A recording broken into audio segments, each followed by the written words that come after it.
The summer heat was unbearable, and the streets of the city were almost empty. Karen was walking her dog, Sam, when she noticed something strange. Sam had been acting odd, and she couldn't figure out what was wrong with him. He kept shaking his body and trying to jump around.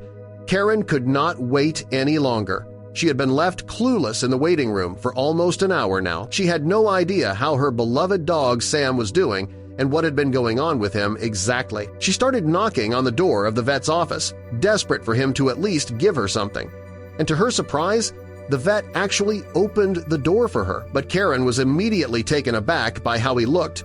The man had clearly been crying. There were still tears in his eyes. In fact, he tried to talk to Karen, wanting to explain himself, but she gave him no chance. She had a bad feeling about all this and pushed herself past him. Karen's mouth fell open when she got into the room, and she quickly understood why the vet had been crying. How could this have happened, she wondered. If only she had gotten to the vet sooner. But what was going on with Sam? What was the creature stuck to his back? And why was the vet crying after the ordeal was done? But before we start, smash the like button and make sure to subscribe if you haven't, and hit that notification bell so that you won't miss any new stories. Karen was confused when she first noticed her loyal animal companion Sam's strange behavior. For as long as she could remember, Sam had been a very calm and gentle dog, never making much of a fuss. But during one of their regular walk, he suddenly started to behave like he was stung by a wasp or something. The dog was jumping and trashing around uncontrollably, and it was anything but easy for Karen to control Sam. The dog was not a puppy anymore and had quite a bit of mass and strength, and she was only a small, thin woman. It did not take Sam long to put enough force on the rope that Karen simply could not hold on to him anymore. The dog broke free and immediately started to make a run for it. Karen was running after her dog, screaming for somebody to stop him, but anytime anybody looked around, the dog had already passed them. Some people did make the effort to chase the animal down, but all were outspent by Sam and Gabe. But Karen could not give up. She had to get a hold of her dog again and calm him down. There was clearly something wrong.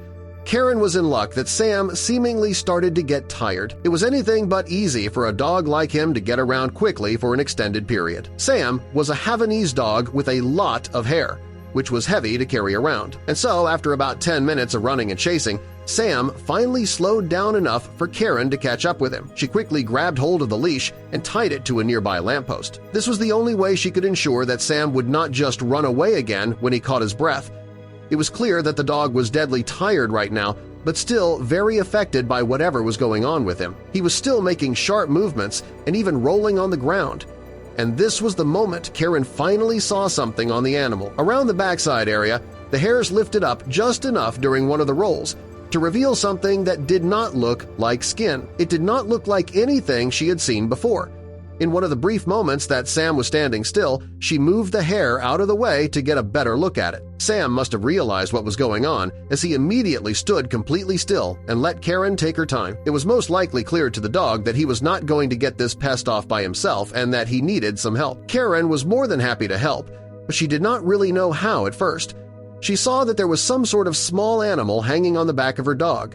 When she touched it, it did not react, but when she tried to pull it off, it became clear that the creature was very much stuck to her dog, and every time she would pull on it a little bit, Sam would let out a small cry of pain.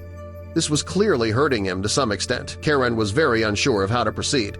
She would like to pull the animal off her dog with all her might, but who knew how attached it really was? And to what it was attached exactly, maybe she would pull with some of Sam's hair or skin. And maybe it would not come off at all, and then all she would be doing was hurting her poor dog. Feeling like she might be out of her depth here, she decides to call her standard vet for advice. By now, there have also gathered some bystanders who seem very interested in whatever is stuck to Sam's backside, but none of them have any idea of what they are dealing with, and from the sounds of things, neither has the vet's assistant. She makes an appointment for Karen to come in later that day to have Sam checked out, but it seems potentially dangerous to leave this unknown animal on Sam for that duration, and luckily the vet has some idea of how to get it off. Instead of pulling on the creature, Karen needs it to let go on his own. It needs to be repelled from Sam's back.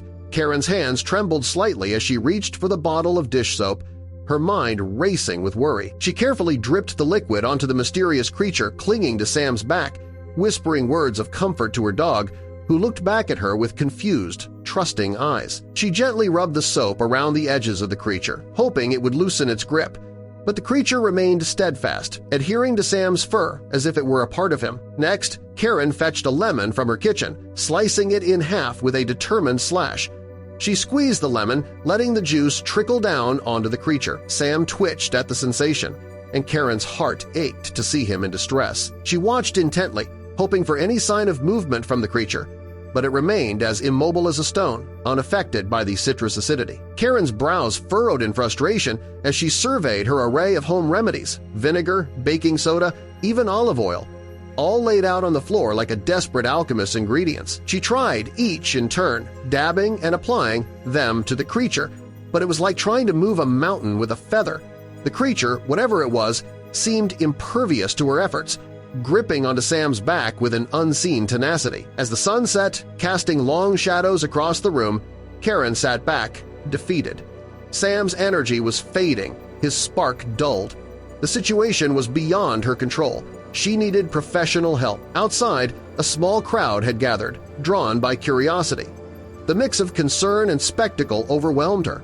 With a deep breath, she made her choice. She thanked the onlookers, asked for space, and turned toward the vet's clinic. It was time for answers. Karen moved quickly, gripping Sam's leash with resolve. Relief met her at the sight of the vet's sign. The door opened with a familiar chime that now felt ominous. Inside, the receptionist's concerned expression confirmed the seriousness of Sam's condition. A veterinary assistant appeared immediately, gently leading Sam away. Alone in the waiting room, Karen was left with her thoughts. The silence pressed in, interrupted only by the ticking clock and the rustle of magazines. She checked with the receptionist several times, always receiving the same reply. "The vet is still examining your dog." The repetition offered no comfort, only deepening her fear. Her thoughts spiraled. What if the creature was toxic? Finally, she could wait no longer. Rising with determination, Karen approached the examination room. Her knocks were sharp, her heart pounding. The door creaked open. The vet stood there, eyes red and glistening. The sight of a usually composed professional in tears struck her with fresh fear. "What happened?" she asked, her voice trembling. The vet hesitated. Karen, overcome with urgency, stepped past him and scanned the room. She had to see some Had to know the truth. Then, from a side door, Sam appeared, tail wagging. Karen's heart soared as he bounded into her arms, unharmed and full of energy. Relief crashed over her like a wave. But her joy paused when she noticed a bald patch on his back-smooth, hairless skin where the creature had been. It looked almost like a scar. Her concern returned, tempered now by curiosity. She turned to the vet, her tone firm. "What was that thing on Sam?" The vet, wiping his eyes, struggled for words. "It's complicated," he began, clearly weighing what to say. The creature on Sam's back was a rodent butt, not just any rodent. It's a species native to a remote region of Africa, rarely seen by humans. Karen's eyes widened in disbelief. How could such an animal end up in her neighborhood on her dog? The rodent had somehow gotten tangled in Sam's thick fur, the vet explained. Its size and his coat created a perfect trap. It was a freak accident. Karen imagined the small animal caught, struggling unnoticed. A pang of sadness swept through Karen for the creature's fate and the strange circumstances of its arrival. How had it made such a journey? The vet admitted they might never know. Karen sat in the clinic, quietly absorbing the surreal chain of events. The idea that a rare African rodent had found its way to her dog in a quiet suburban town seemed almost fictional. Relief, confusion, and sadness mingled within her. Back home, her focus shifted to Sam's recovery. She gently cared for the bald patch on his back, watching for any lingering issues. But Sam, with his usual resilience, bounced back quickly. His cheerful demeanor was a welcome sign that he was okay. In quiet moments, Karen reflected on how an ordinary day had shifted into something extraordinary. That evening, the peace of routine returned. Karen sat beside Sam, comforted by his presence and the normalcy they shared. Despite the strangeness of the day, it had ended with Sam safe and healthy, and for that, she was deeply grateful. Still, the mystery lingered.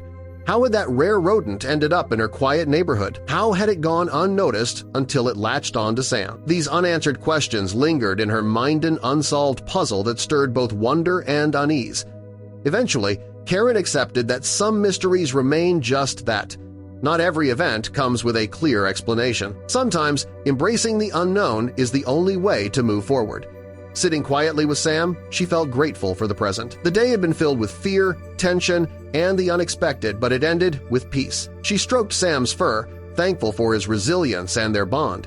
It had been a day of surprises she would never forget. It added a strange, unforgettable chapter to their story. As Karen prepared for bed, she welcomed the promise of a new day. What had happened would become a story to share, but tomorrow held the comfort of normalcy.